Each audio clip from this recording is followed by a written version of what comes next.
Hello BookTube, my name is Dennis and you're watching The Intellectual Reads. Sometimes the hardest thing to do is to come back after a long absence. These processes of making a video traumatizes you and it all seems so new and so threatening. However, just the other day I finished a book titled Felatun Bey and Rakim Efendi. A book written by Ahmet Midhat Efendi and published in 1875 in Turkey. It is entitled as an Ottoman novel. It has recently been translated by Melih Levy and Monica M. Ringer and published by the Syracuse University Press. It's a nice, sweet little piece, and this book was had such a good moral story, and I found it to be so delightful and simple and easy to read, but yet warmed my heart that I just had to come back and share my impressions of it. This sweet little novel follows the lives of two men, Felatun Bey and Rakim Efendi, who are acquaintances, each on their own path through life in their early 20s. You could categorize Rakim Efendi as a rags to riches story due to hard work and good moral values, whereas the life of Felatun Bey is more a story of fall from grace due to laziness, greed, gambling, and all the other vices that could be found at a young age. But there's more to the story than just that simplicity. During the time of Ahmet Efendi's life, Europe's society, culture, and their ways of life were infiltrating the older Eastern philosophies of Muslim culture, and so he saw his city at a crossing point between the old customs and the new vibrant land of Europe. So in many ways, Felatun Bey therefore represents the European culture of the arts and of all these different vices, the freedoms, the idea that women can talk back to men.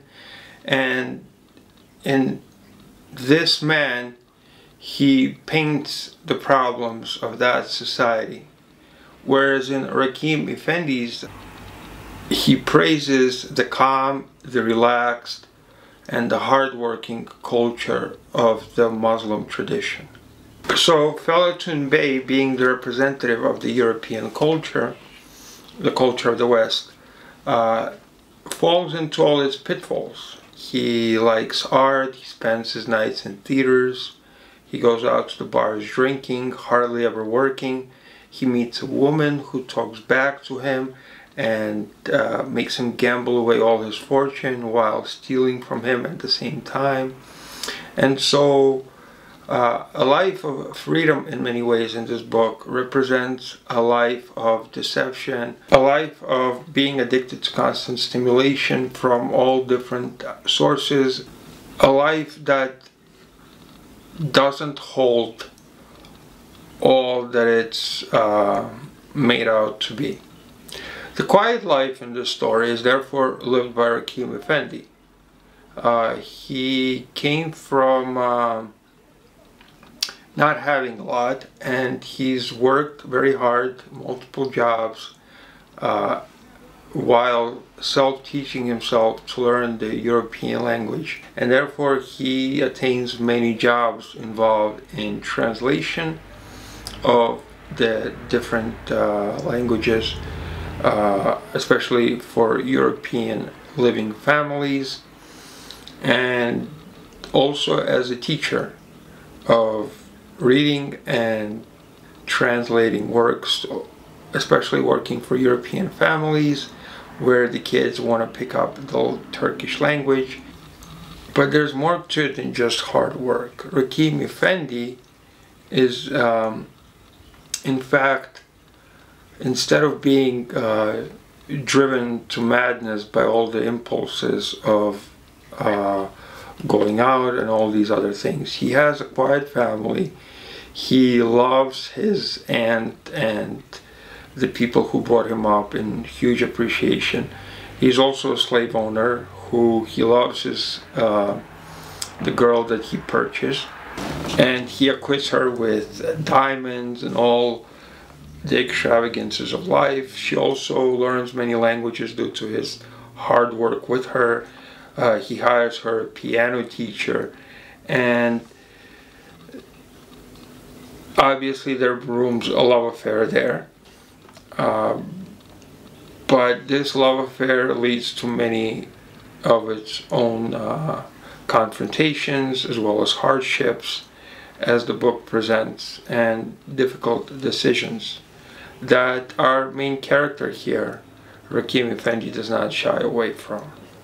Whereas it always seems like Felatun Bey is always running away from trouble into more pleasurable circumstances, eventually leading him to lose his head. Why I wanted to talk about this book is that I think it's a good book for, especially for our times now, with all the different movements and everything, and all the fights for freedom and equality and everything. I think a lot of times we don't understand the price of all we're fighting for, and the aspect that this book bridges the gap between the old and the new in this character, Rakim Efendi. He doesn't oppose the new culture, but while accepting it, he doesn't lose himself as a man. So he retains his own identity, his own values, which in many ways are enriched by the strong tradition of the Muslim society. He's not a religious man by any means, but there is in the background some religion involved as well. But it's because he is true to his values that he can keep a straight head on his shoulders. And a lot of the times people want to mix into this society of equality so much that they forget their identity. And so they lose themselves and their principles and everything in this idea of forging a new self. But the ideas that we're nurtured with are often our guiding light. And it's such a good example here of intermixing the two cultures and not losing your head in something new, just by the idea of always having your own culture, your own tradition in the background, and something you could return to, and something that can anchor you to the person that you want to become. Not only would I recommend this book in our times to just about anybody, but I think it will be more potent to the younger generation who are trying to establish themselves, because this book presents a lot of the pitfalls that are in the way of young people, and it shows how they can entrap people and how to get out of them. And it has many good life lessons.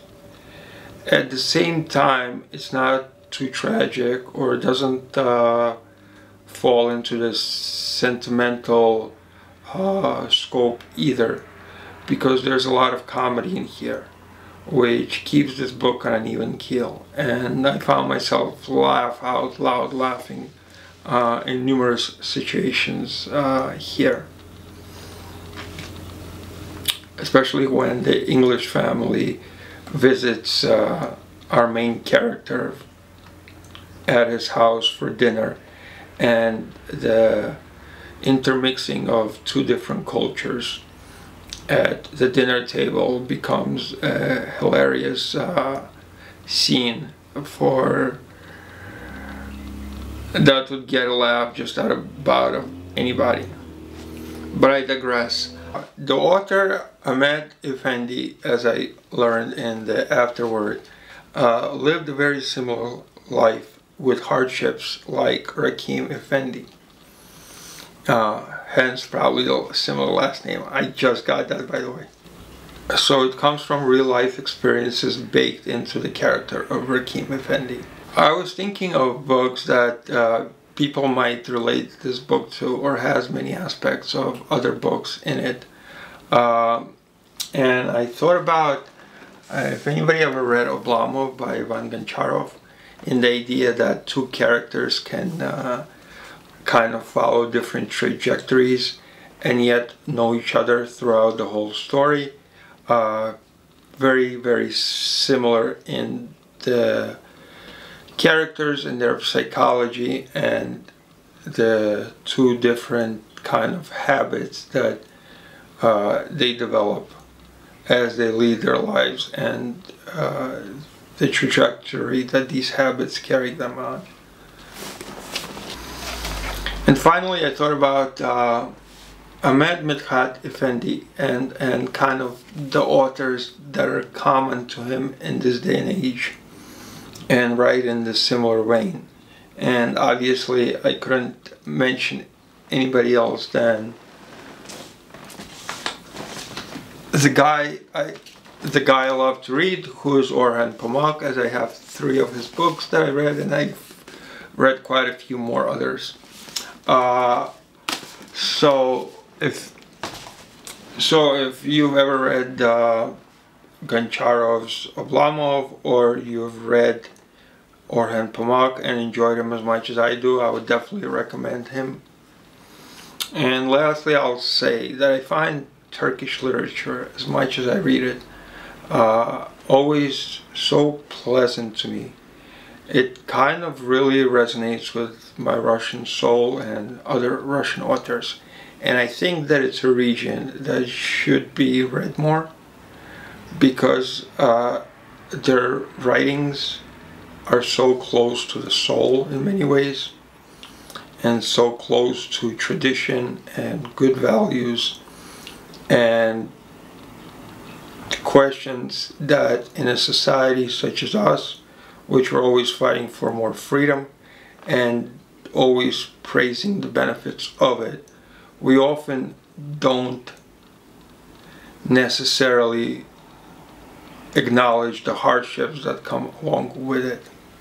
And when you read many of these Turkish authors, it is an issue that they have had to deal with for over 100 years. And so I think we can learn a lot of lessons from them. Anyway, I will leave off with that and say thank you for watching. I'm glad you guys returned, and I hope to be back with more videos like always, or like never in the recent past. But just a good heartfelt book that wanted me to make a return and talk about it to the few readers and audience that I have that I appreciate. So I wanted to share that book with you guys.